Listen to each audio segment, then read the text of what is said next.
You got into the safety business because you wanted to protect people, but somewhere along the way, the job started controlling your time, your schedule, your priorities, even your income potential. What if the expertise you've built over the years in the field can give you something more? More freedom, more control, more ownership of your future. I'm Sheldon Primus, the author of 7 Steps to Starting a Profitable Safety Consulting Business and the host of the Safety Consultant Podcast, with more than 350 episodes helping safety professionals become consultants and grow their career. Consulting changed my life. In fact, I'm a full-time RVer, and one consulting contract paid for my home I live in today. Now, I help safety professionals build their own consulting practice through bi-weekly coaching calls, accountability, and personal guidance. But this program isn't for everyone. Start with the Consultant Readiness Audit at sheldon.coach. What if everything we thought we knew about safety was just interference?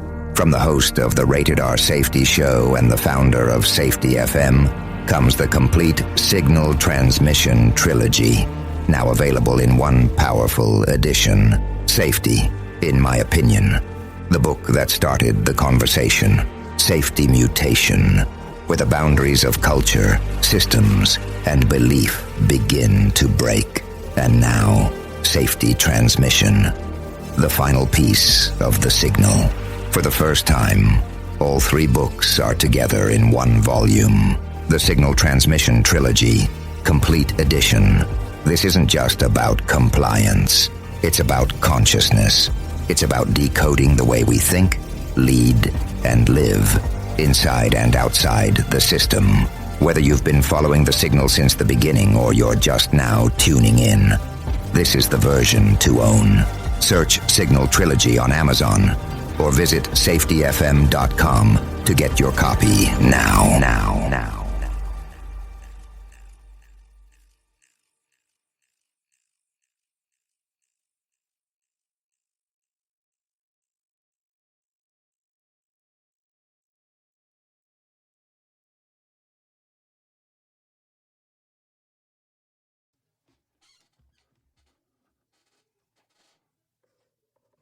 Shadows of men who dug.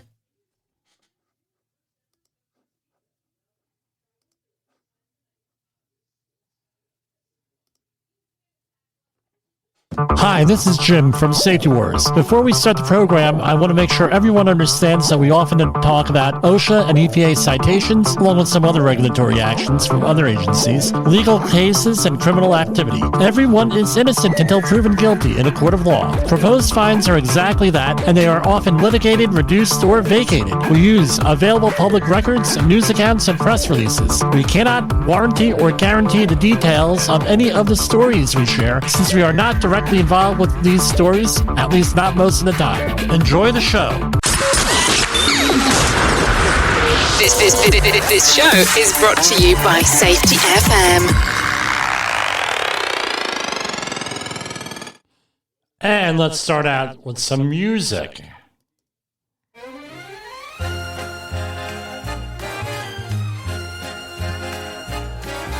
Blacktop stretch, but there's no sound. Underneath the earth falls down.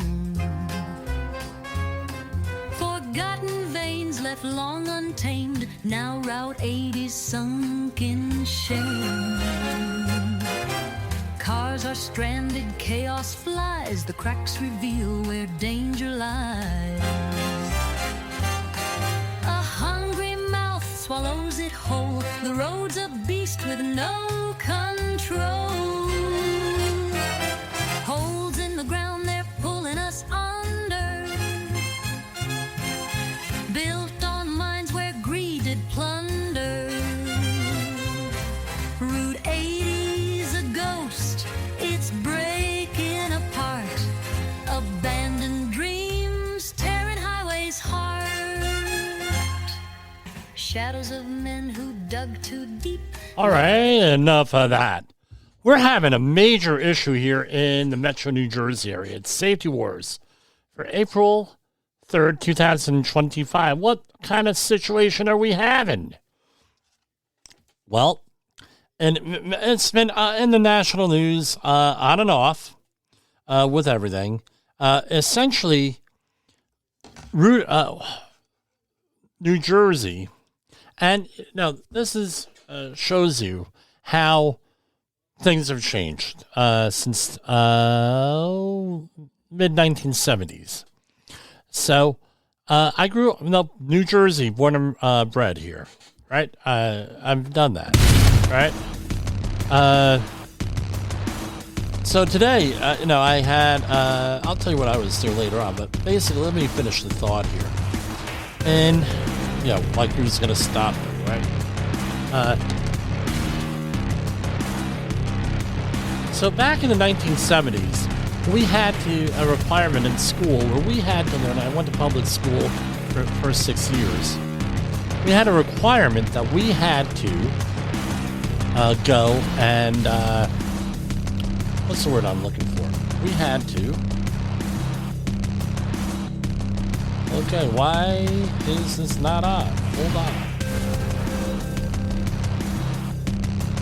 Okay, I should be on the air. Oh, hopefully we're there. Basically, there was a requirement that we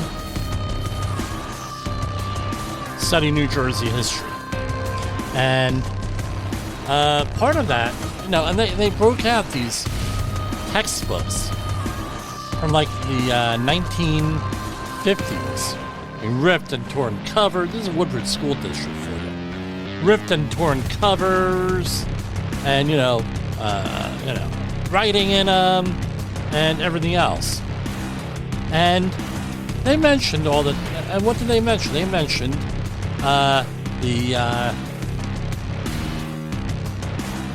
They mentioned mines. Yeah, New Jersey at one time, children had a lot of mines.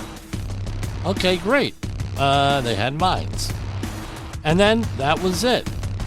And they said, well, some nickel mines, some this, and then there's the mine that I'm familiar with up in Stokes Forest, where they had where they had silver in and everything else. And what happens is a lot of these mines, they're mapped out. Okay, here we are on the air. Now, so all these things are all mapped out. There are maps all over the place. You go up to the Sterling Mining Museum. I'll give them a plug because I enjoyed myself there. And it's like a trip back in time with how mines were managed back. And I think the Sterling Mine up in northern New Jersey, Bergen County, or it might have been Sussex, just the tip of Sussex, they closed in 1986. So people are very, it's recent history, and a lot of former workers, co-workers, families of workers, still come to visit the mine. A couple of guys died, and they got cremated, and they were put back into the mine there, because they spent their lives there. But it's a step back in time on how safety was managed way back in the day there. And long story short, or short story long, as we say here on Safety Wars, the New Jersey knows all about these places, right? And there's something like 300 mines or whatever. The earliest mine was like 1712. But what's my point? They know that they're there. There are maps that were there. And as we know, nature abhors a vacuum, right? Nature abhors a vacuum. And when you have a void underground, eventually it's going to cave in. What kind of technology did they use to shore up these mines? Wood, stone, maybe some concrete later on. Eventually that's going to give way, and you're going to have a void, and you're going to have an issue. Now, what happened was they built one of these mines were cheap land, right? So highways were built, schools were built, in some cases apartment buildings were built on top of these old abandoned mines. And if you look, because now we are in if you're in the New Jersey area, right, we're just getting out of, and in the Northeast, we're just getting out of winter into spring, right? Spring was 2 weeks ago. And the leaves have not filled in yet. So you got these drone operators, right, going all the way through this whole area, and they're looking at all this stuff and everything else. And they're finding these old ponds, and the ponds, they're lining them up with like maps, and the maps, right? So what happened was most Route 80 was, let me think, how old is Route 80? Here, let's plug this into Google. When was Route 80 built in New Jersey? So Route 80 was built in stages from the 1960s to 1973. And just to let you know, it's in New Jersey, it starts at the George Washington Bridge and runs north, right? Runs from east to west across northern New Jersey. And if you know where the Delaware Water Gap is, that's where it goes right by. It's the Delaware Water Gap. And then into Pennsylvania, that goes across Pennsylvania and cross country. And I've been on the other end. The other end is north of San Francisco, and that's where the mothballed fleet for the U.S. Navy is right about where it ends. So this is a very, very long road. I've been on sections of it all over the country, all across, right, in my life. So 1960s, this is built. This means this was most likely built in New Jersey, planned and everything else sometime in the 1950s. You have people there that are working on the project, I'm sure, and this is a little bit of speculation, but I don't think it's much speculation. They knew where the mines were. Or they had plans and everything else. They put things over mines. Now, what happens? Now we're dealing with, depending on what you want to call a generation, 20 years roughly. Now we are 3 generations after that. I imagine there are a couple of engineers or people that worked on the mines, worked on the highway, still around. But most of them are, hopefully happily retired down in Florida or St. John's, or they have met their reward, their eternal reward, whatever that is. All right? So they're not there. So what do you lose is institutional memory. Nobody remembers that these mines were there. And it was like a big shock, right? When these sinkholes started showing up and they shut down Route 80 in both directions. In New Jersey speak about mile marker in 34. And finding these things, and especially one apartment building, they determined back in 2012 when they were building it, from what I've read, that this wasn't a risk. So if you look at the hazard matrix table, let's pull one up here, right?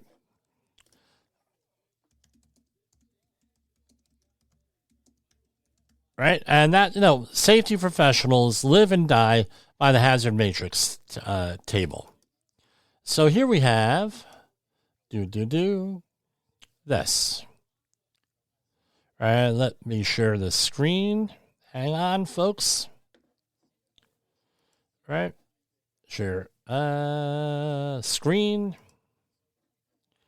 And you have window. There we go. All right, so here we have the hazard matrix table.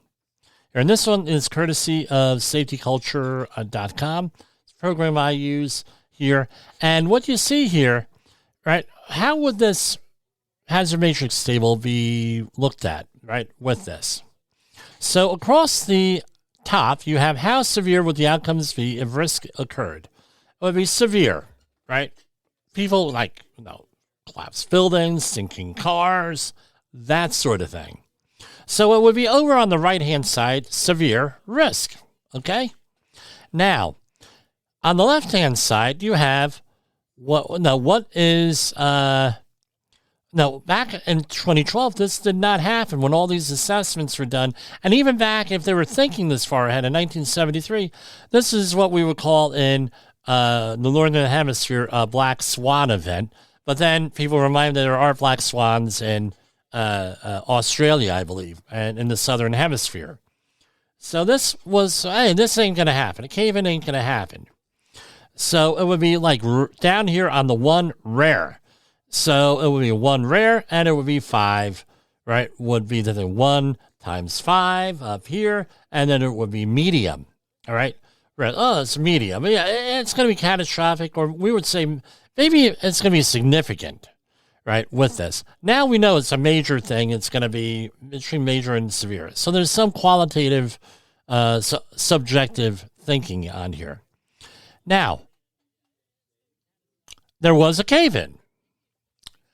We had to go and reassess things, don't we? Because now we had a situation where it's an incident, but nobody got hurt. It's definitely an incident. There was property damage here, being the highway, right? And they're rebuilding the highway, and it's a complete and total cluster flub out there, all right? All right, so now this has got to go up on the hazard matrix table. And where are we now? We've moved from rare or unlikely. Now we're into the moderate range. And we know that it's going to be a major issue here if nobody gets hurt. Or it could be a real severe issue if we have something like the Champlain Towers coming down, or the condominium complex that had to be evacuated. And to my knowledge, nobody got hurt. The condominium complex that we're dealing with in North Carolina, where it had to be evacuated there because, maintenance issues and things of that nature. So, anyway, so now we're higher up on the probability table where it's moderate. It might happen, unlikely or moderate. So now, let's say that was moderate, and we know it's going to be a major thing. So, 3 is moderate, major, times 4, and we come up with 12. So now let's go down to 12 right on here. Calculating the risk. 12 is tolerable risk.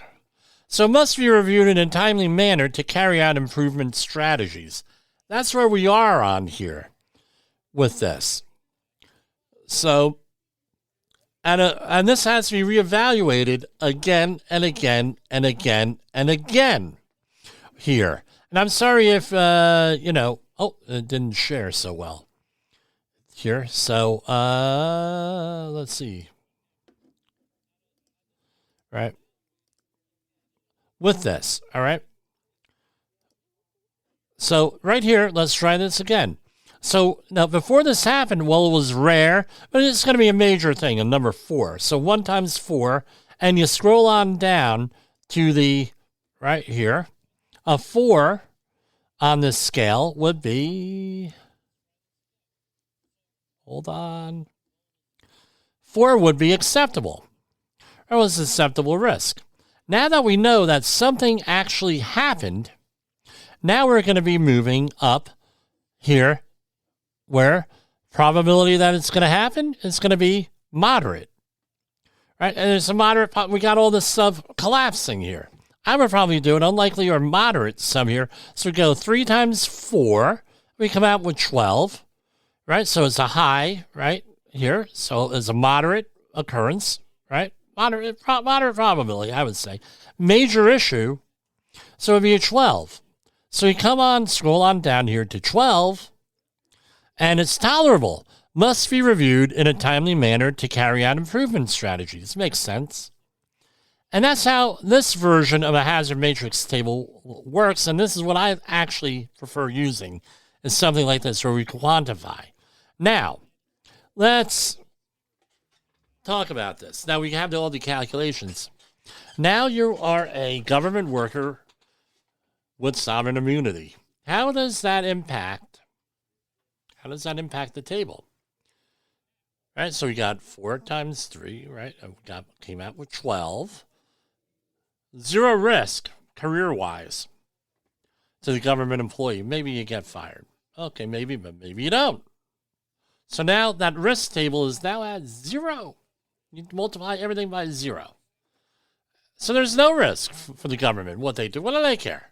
It's not coming out of their pocket. It's not coming out of their thing. So basically, what do we have to do?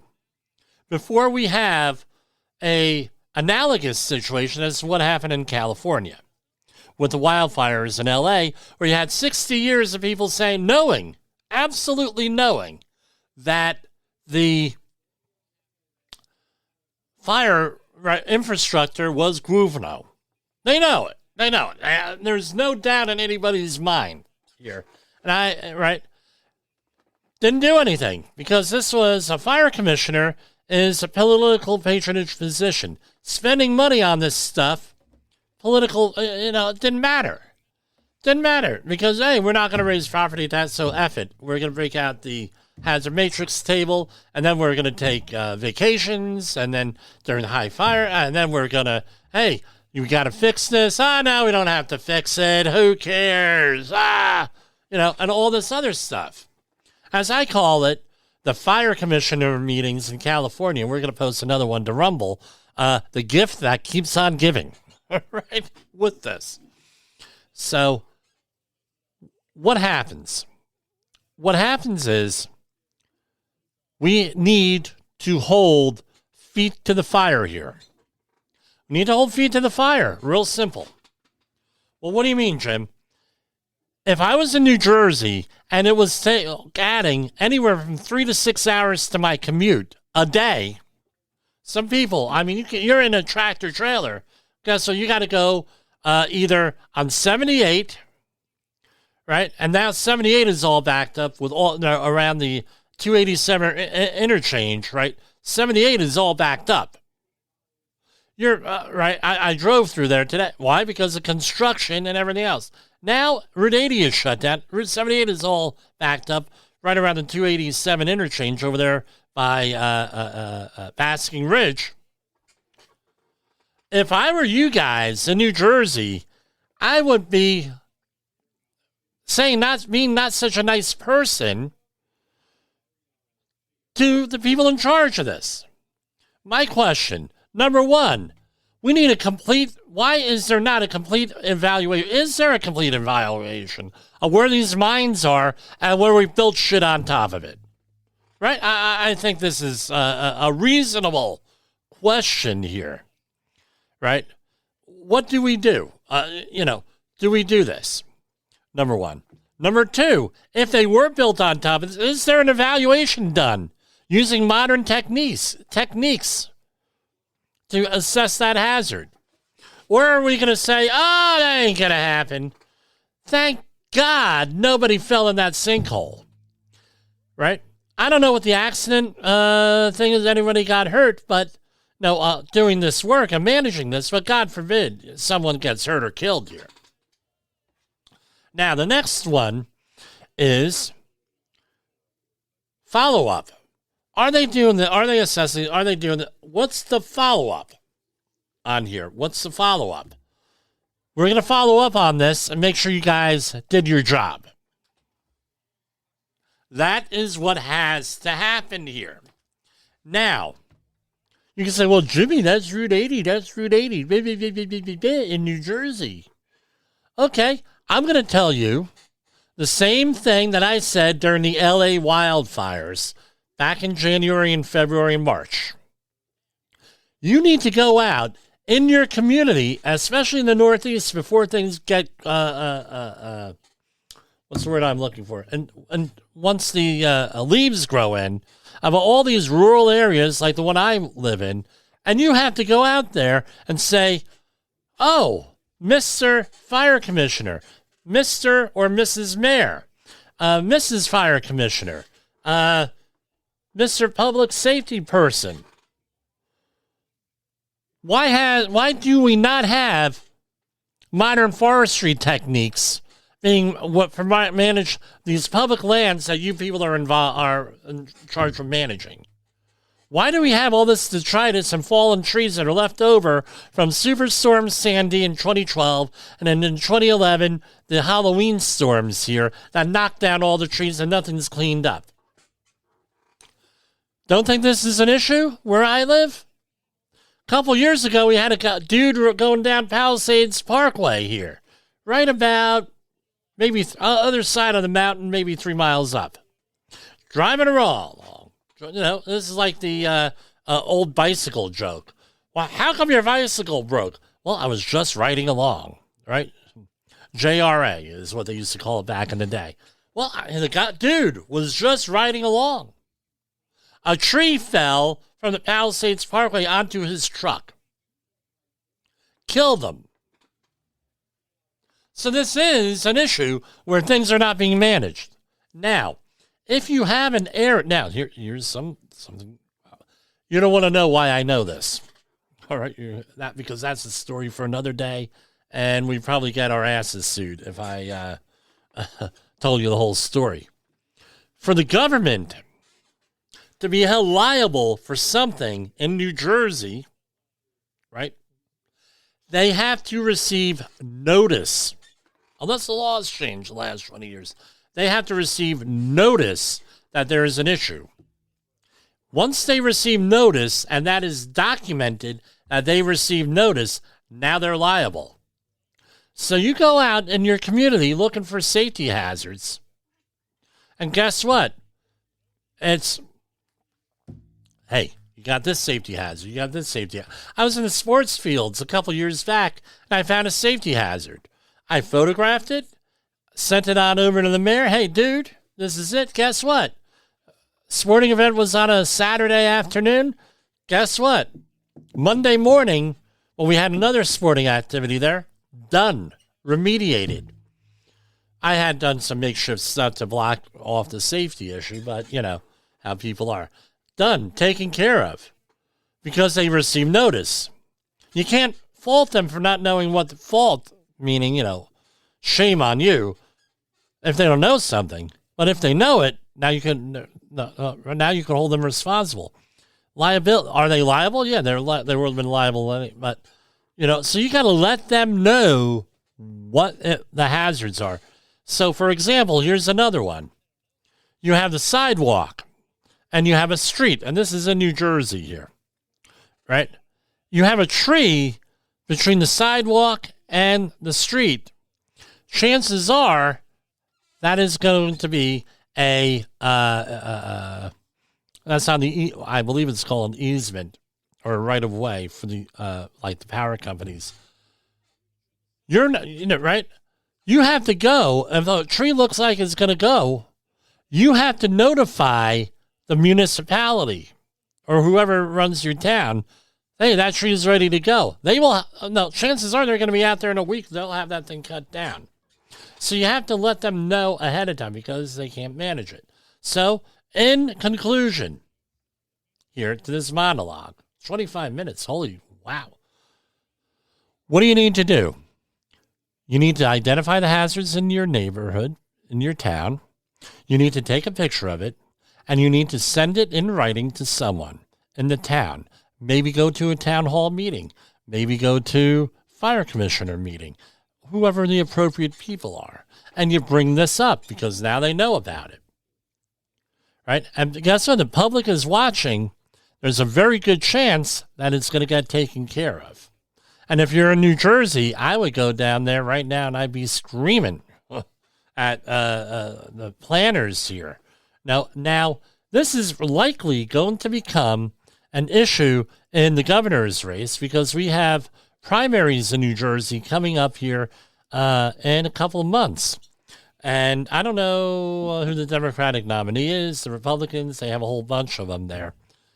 They need to address this. And I think this is going to be it to do this. Now, since these are interstates, now there's a question of who's going to fund the repairs and everything else.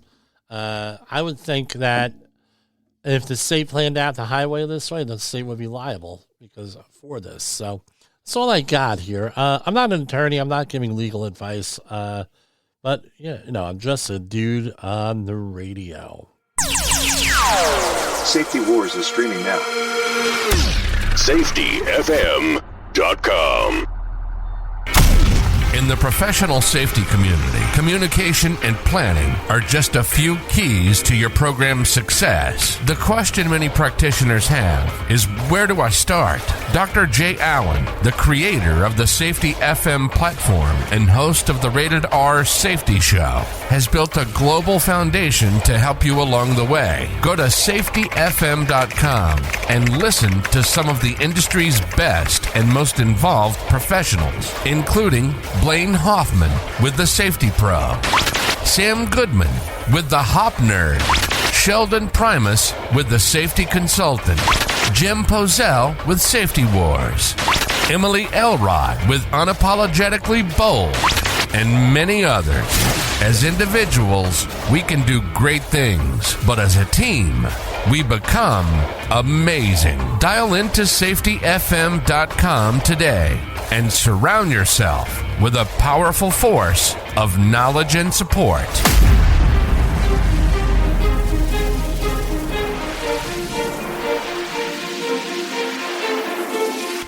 OSHA recordables, catastrophic losses, environmental disasters. You want answers? So do I. This is Jim Posel with Safety Wars. That's my daddy!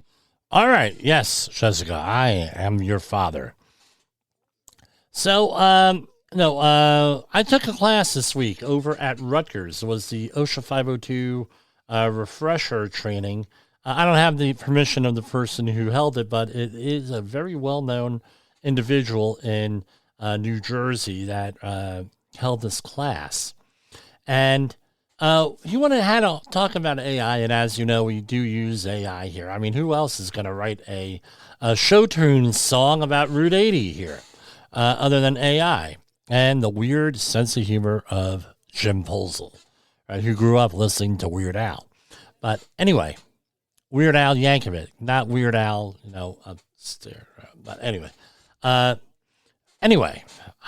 lovingly say that, right?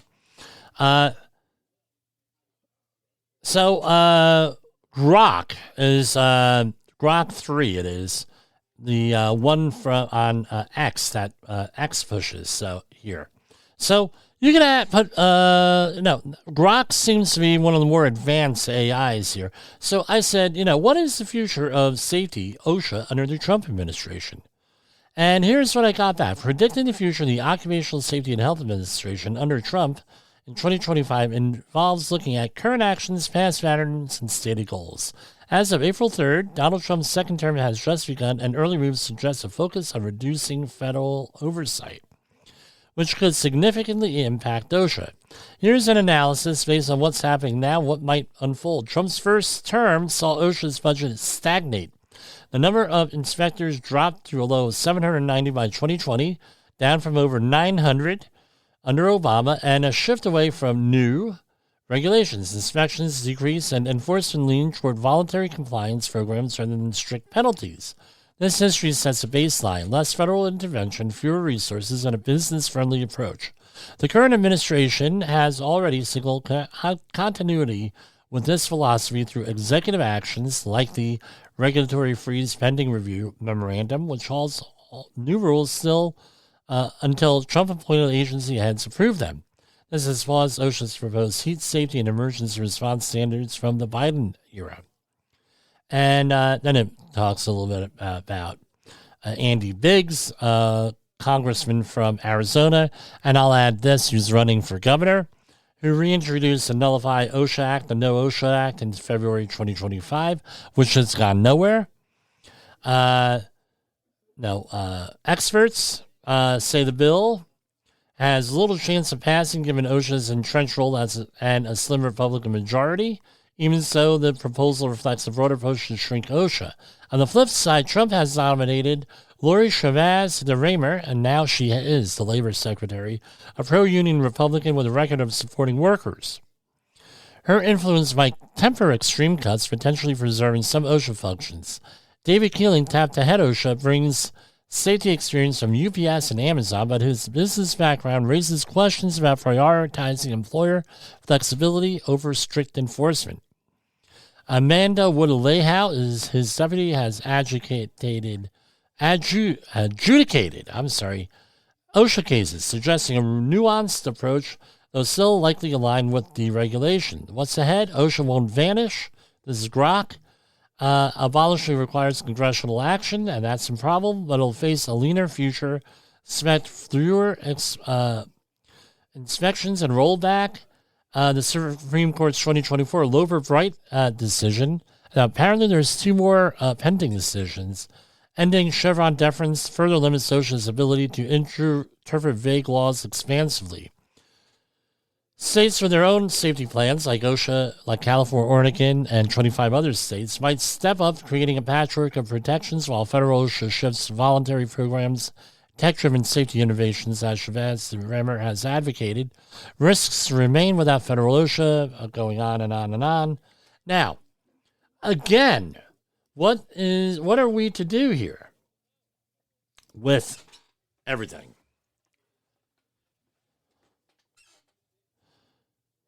So,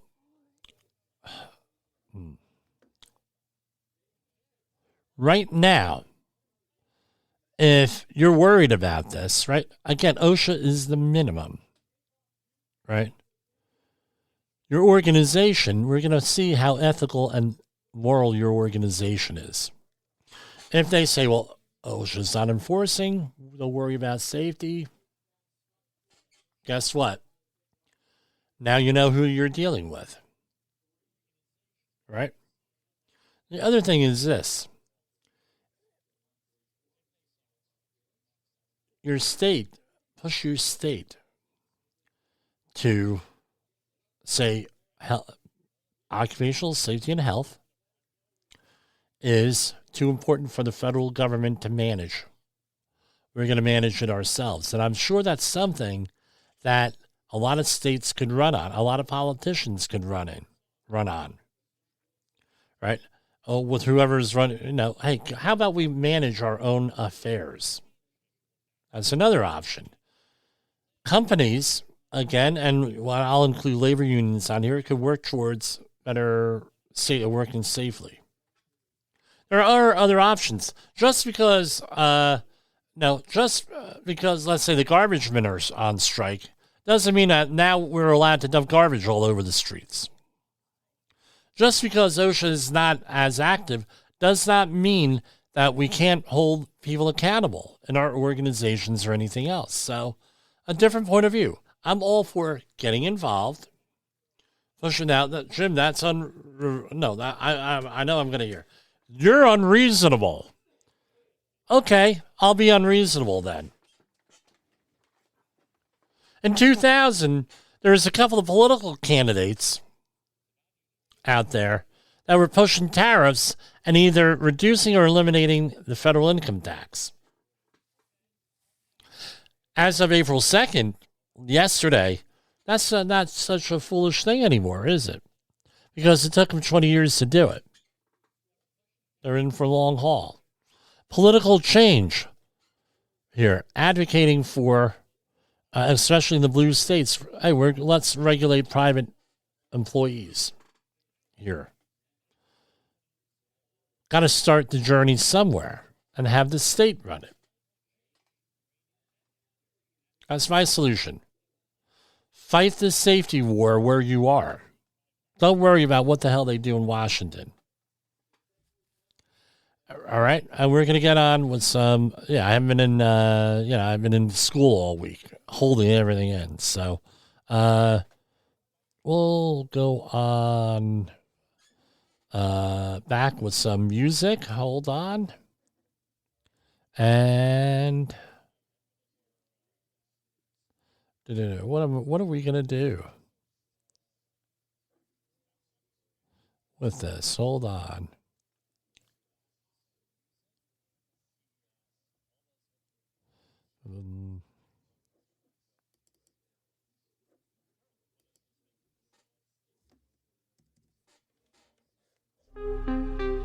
Empty eyes, cold soul, no regrets. Heart of stone, darker than silhouette. Charming mask, broken dreams pile apart. Torn emotions, buried deep, never cry. Sweet love.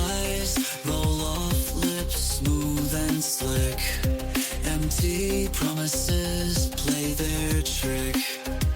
Calculated moves, void of love, no spark. Dancing shadows leaves a mindless mark. I see through you and your empty stare.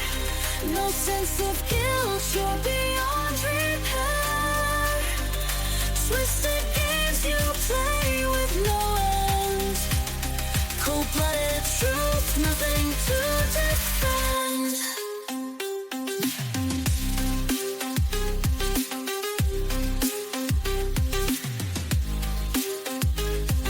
Hopefully this is coming over on the video end, coming over on the podcast end. Selfish hunger, burning like a flame.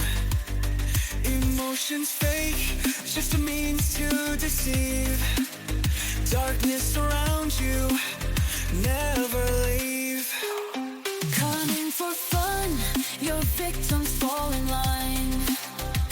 Conscience void, a heart in decline. Grandiose ego towers high above. Love's just a word, never felt true love. I see through you and your empty stare. No sense of guilt, you're beyond repair. Twisted games you play with no end. Cold-blooded truth, nothing to defend.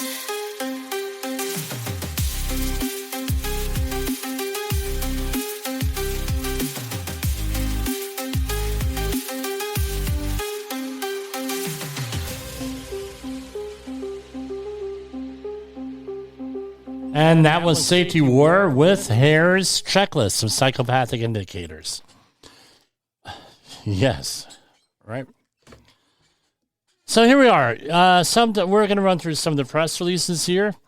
We're going to be talking, if I can get this together, because I mentioned this to a couple of people, and I had some input from them on what this. No. Tuesday I was supposed to do this program.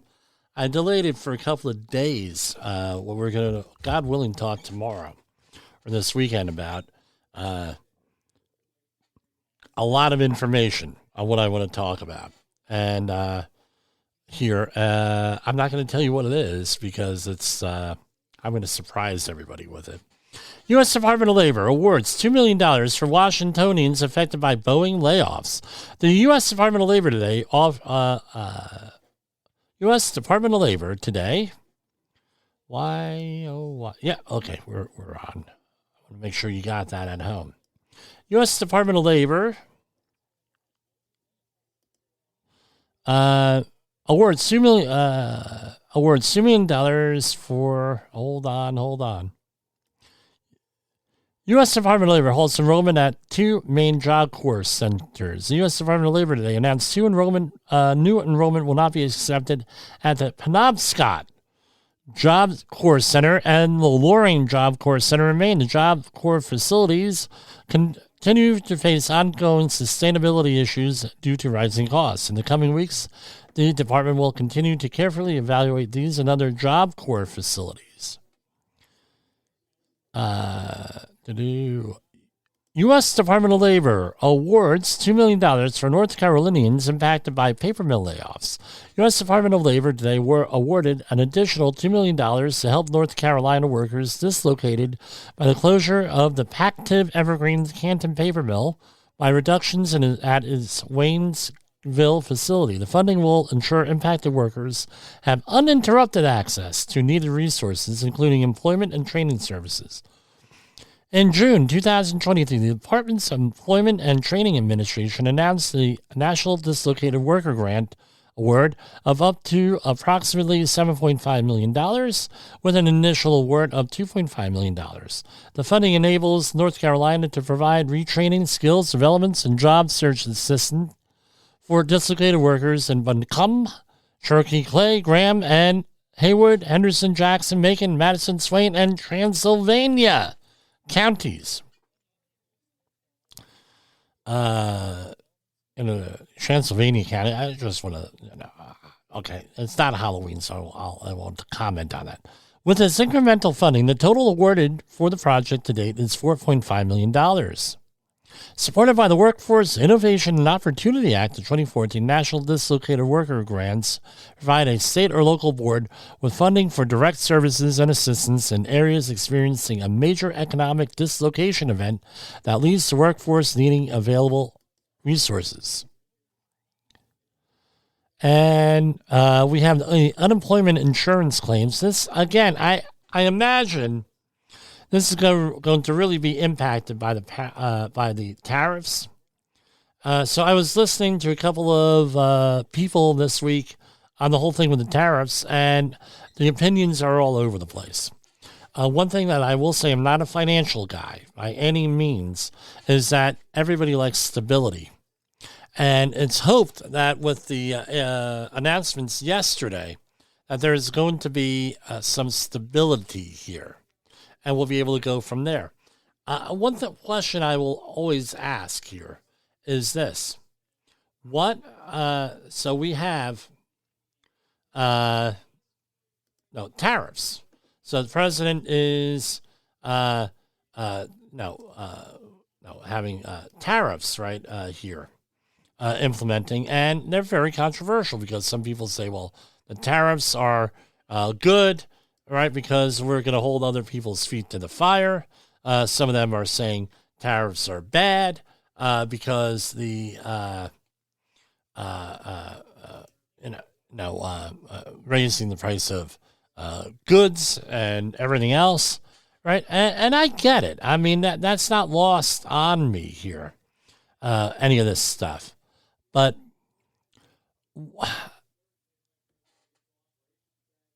let me ask this question. Other countries have tariffs against us. Reportedly, one of the first acts of Congress back in 1790 was to initiate tariffs. And they were good up until World War II. And some economists blame tariffs for the Great Depression, right? Some people say no, not so much. So the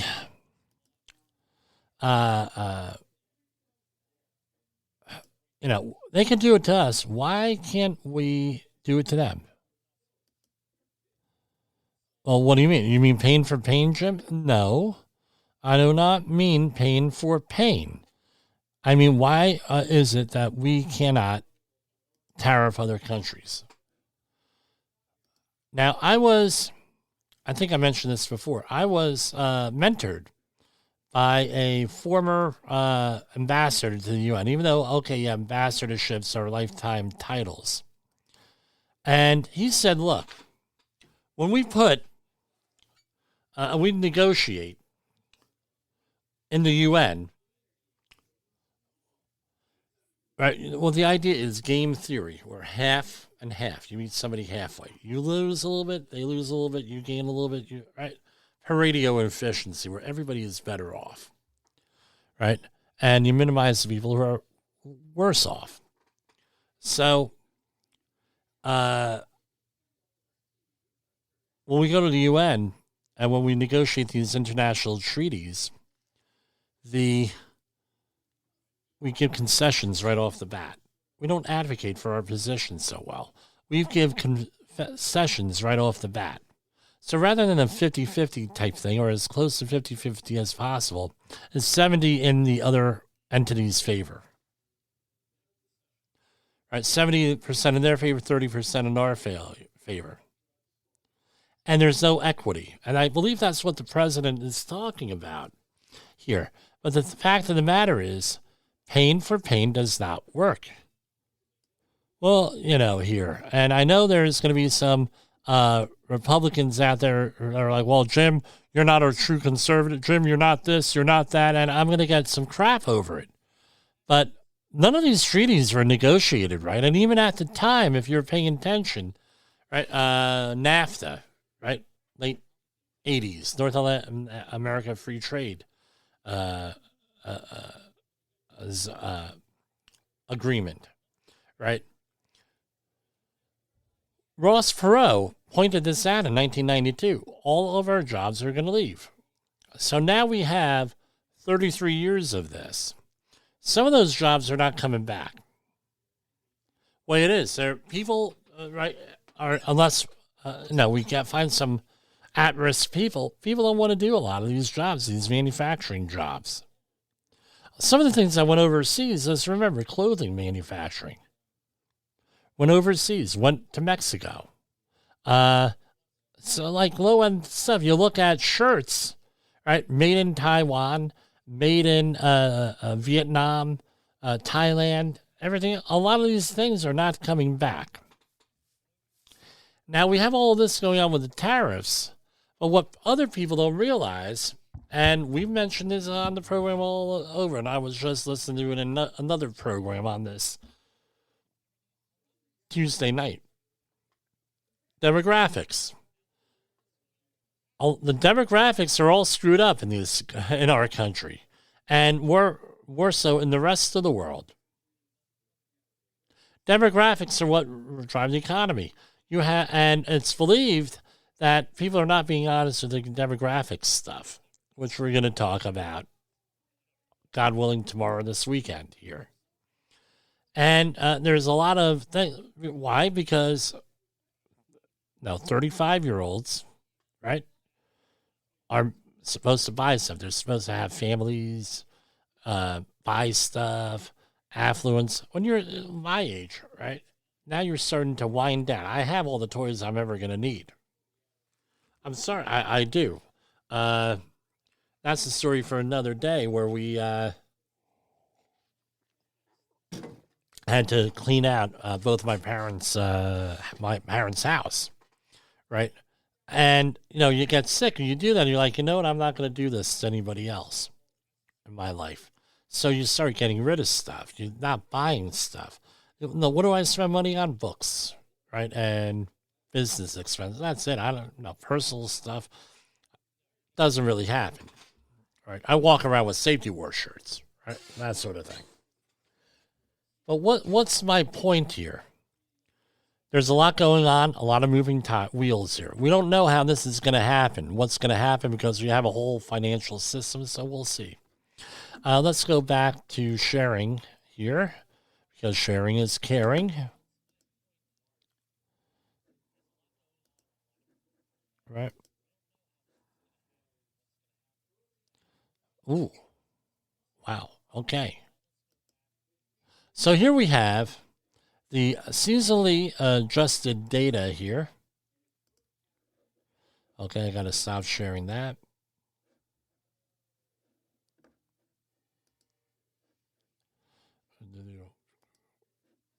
I hate when that happens. So let's talk about this unemployment claims. And these were out today. Transmission of materials were today at 8:30 a.m. In the week ending March 29th, the advanced figure for seasonally adjusted initial claims is 219,000 people, a decrease of 6,000 from the previous week's revised total. The previous week's level was revised up by 1,000 from 224,000 to 225,000. The 4-week moving average was 223,000, a decrease of 1,250 from the previous week's revised average. Remember, these all get revised here. So any of these tariffs and stuff have not hit yet with this. The U.S. Department of Labor awards $2 million for Washingtonians affected by Boeing layoffs. U.S. Department of Labor today awarded $2 million in Washington to help workers dislocated by Boeing's company-wide reductions. The funding will ensure impacted workers will have access to needed resources, including employment and training services. Administered by the Department's Employment and Training Administration, this National Dislocated Worker Grant enables Washington to provide job search assistance and follow-up services for workers affected by the layoffs, including more than 2,000 in King and Snohomish counties here. So, again, that's a dislocated worker grant on that. So, let's see what else we have. We already talked about that. And This is from April 2nd. I'm not going to share it, but U.S. Department of Labor awards $2 million for North Carolinians impacted by paper mill layoffs. U.S. Department of Labor today awarded an additional $2 million to help North Carolina workers dislocated by the closure of the active right. And we already mentioned that, I think. And with that, what else we got going on here? Okay, we have 8 minutes left here. So, Jay Allen sent me over this story here, right, on NIOSH. And it's been all over the safety verse out there. You like that? Instead of universe, it's safety verse. And it is a NIOSH. RFK's juniors layoffs expected to gut worker safety agency NIOSH. So most people have never heard of NIOSH. Now all of a sudden, everyone's talking about OSHA, NIOSH, Health and Human Services, Make America Healthy again, right? And and all that stuff. So at least 2/3 of the staff in NIOSH are expected to be laid off as part of the restructuring ordered by the Health and Human Services Secretary Robert F. Kennedy. Multiple federal health officials tell CBS. Around 870 staff are expected to be cut from NIOSH. Multiple leaders within the agency were told in recent days out of the 10,000 workers that are slated to be laid off from across the HHS services this year. NIOSH was created in 1970 to study workers' safety and health. Workplaces often turn to the agency to investigate outbreaks and injuries, like after deadly fungal outbreak that shuttered a Michigan paper mill in 2023. However, multiple officials said the new health hazard evaluation probes by NIOSH have been paused for several weeks, and travel and communication restrictions imposed soon after the Trump administration took over. Health officials racing for deep cuts within NIOSH include workers at the agency's Pittsburgh and Spokane offices, where some 200 staff. The vast majority of those working outside the locations are expected to be impacted. And it goes on and on. Probable effective date for the cuts is June 30th, according to the letter sent to the union. Let's read the full letter below. Where is this? So, do we have a copy of the letter? Well, hold on. They got other links here. All right. NIOSH's team currently sits within the CDC. They oversee several programs authorized by Congress, ranging from a national registry to study cancer rates in firefighters, to a program to monitor and treat people sickened during the rescue and cleanup of September 11th. Under the reorganization plan outlined by Kennedy, the reduced NIOSH will be combined into a new administration for a Healthy America, along with several other agencies like the Substance Abuse and Mental Health Services Administration. Right now, here's what I'm going to hold on. Right, among other, they handle anything with diseases and then some. So let's download this letter.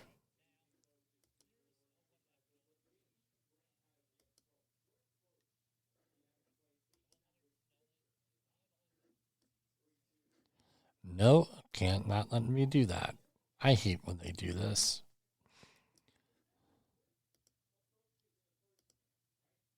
Hold on. I can do this. I can do this.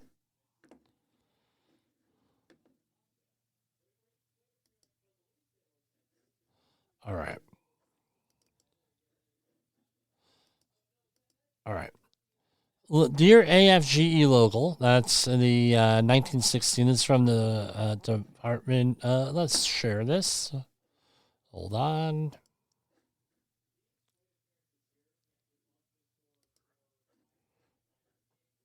Bear with me for a second here. We're doing pretty good with, doing good, but I don't want to jinx myself here. So here's the letter. Dear AFGE Local 1916, pursuant to Article 18 of the Collective Bargaining Agreement between the CDC and National NIOSH and Health and NIOSH, and the American Federation of Government Employees, Local 1960. This letter serves as a formal notification that the Department of Health and Human Services will be implementing a reduction in force, RIF, of all employees in the noted competitive areas. The relevant information for the implementation of RIF are as follows. Probable effective date is June 30th. Competitive areas, and it's the whole alphabet soup of things, of government agencies here. It would be the Office of the Director, SAGU, whatever that is, Administration of Commercial Fishing, NIOSH, Department of Director Management, Fiscal Resources Management Office, NIOSH Fiscal Resource Management, Chemical and Biological Monitoring Branch, National Personal Protective Technology Laboratory, Conformity Verification and Standards Development Branch, NPPTL Research Branch, NPPTL Evaluation and Testing Branch, WTCHP Office of Director, Western States, Safety Research for Coal Mines, Health Hazards Prevention, Mining System Safety Branch, Human System Integration Branch, Developing and Planning Minor Safety Branch, Minor Health Branch. And this is action is being taken in accordance with President Trump's Executive Order 14210, dated February 11th, and HHS's broader strategy to improve efficiency and effectiveness to make America healthier. So I'm going to say this here. Okay, what's going on with the mouse? All right. I'm going to say this. Again, we're not sure exactly how all of this is going to pan out for us. So it is what it is here. Hold on. I'm going to assume we're still broadcasting here because the mixer board is recording. So that's all I got for tonight for Safety Wars. I want to thank everybody for hanging in there with us over the last several years. And God willing, we'll be doing this again tomorrow, and we'll go and do what we need to do here. So with whatever it is we need to do. I mean, go out there and fight that there safety war. For Safety Wars, this is Jim Posel.